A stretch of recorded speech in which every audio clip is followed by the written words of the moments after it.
So moving more out there. Now, where is Oldham? Yeah. He is in Hartford, Connecticut. And what is he fighting? Again, more vaccine stuff. So here it is. Big turnout expected at Connecticut hearing on vaccine exemption. So he is out there arguing in favor of freedom. Here's a pull quote from Democratic Governor Ned Lamont.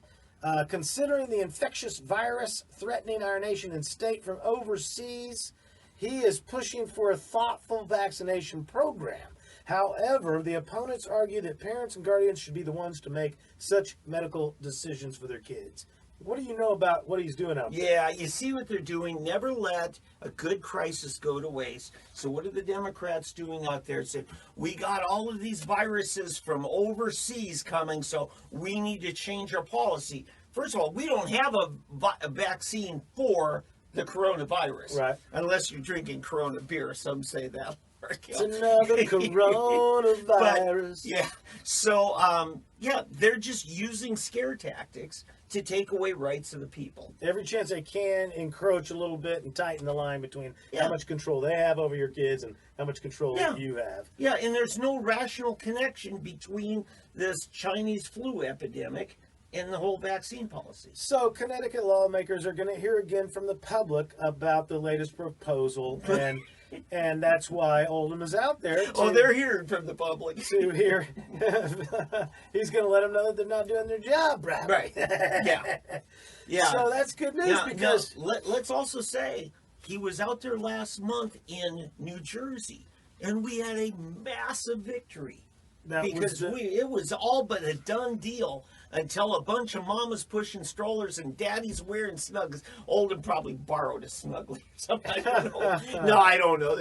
But his kids are grown. But yeah, he went out there and they were screaming so loud outside the Capitol that the Senate chamber couldn't get their work done. Yeah. They shut him down. And apparently that's what it's going to take to fix a lot of this stuff. So we sent Oldham back to the East Coast this week. That's good. That's good. Because he's an expert in this area, and it's nice that people are tapping into his expertise. He knows how to write the stuff. He knows where the constitutional pitfalls are. Yeah, and here's what's happening. These are longstanding Democrat states where a liberty movement, a Tea Party movement, is not a new thing.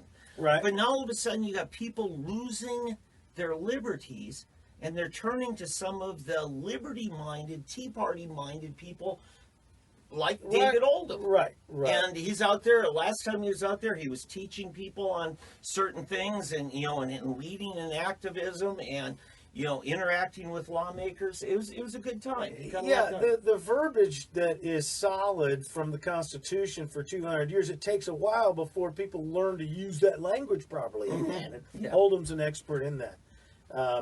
So we're about halfway through an exciting show tonight. 3D Politics. I got David Vann from SoonerPolitics.org. I feel great. It's like it's very excellent. Me and Pat Campbell interviewing the most important people in town right here. But anyway, it's an exciting night. We're going to be here every Monday night. Don't forget, 3D Politics has a special spin-off version Wednesday night, the 19th, 7 p.m. I get to interview Rex Lawhorn, the Libertarian candidate for governor in 2018. I've got some specific questions, and we've confirmed he's coming in Wednesday night. It's going to be great to have him straighten me out on how I'm wrong about these things. And if I can't agree, then I'll just have to know that I'm wrong about that.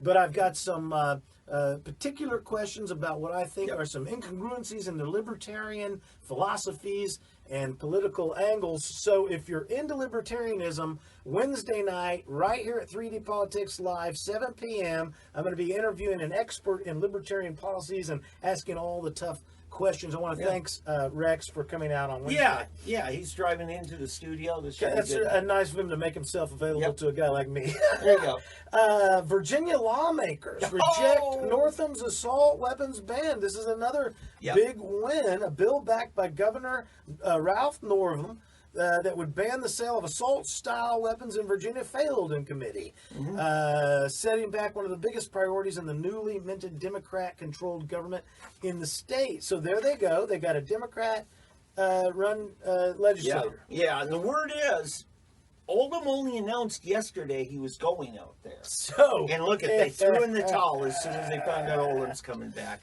Now remember, 3 weeks ago we had 22,000 gun-toting, freedom-loving, Second Amendment claiming patriots showed up there and swamped the whole place. Even had Alex Jones and his posse come out there with their big tank vehicle, and yeah, I mean, and keep in mind, this is Democrat defections. These are Democrats that said, Northam, we ain't going with you on this.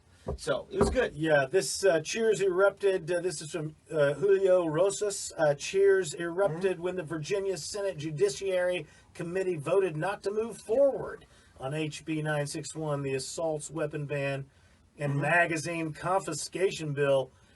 They put the word confiscation in there. This is a red herring. But anyway, this is the one that they said we're not going to do it, and then they said they're just going to come back. I remember talking about this because they said we're going to push it till later, and they're going to come back and do it again. They're just saying they're not going to vote on it right now. Is that not correct? this session. Not See, this the session, session's ending, and so they're going to wait until next calendar year session. So this is just for the Second Amendment supporters in Virginia, a rebuilding year to get themselves ready to absolutely to vote some of those guys out.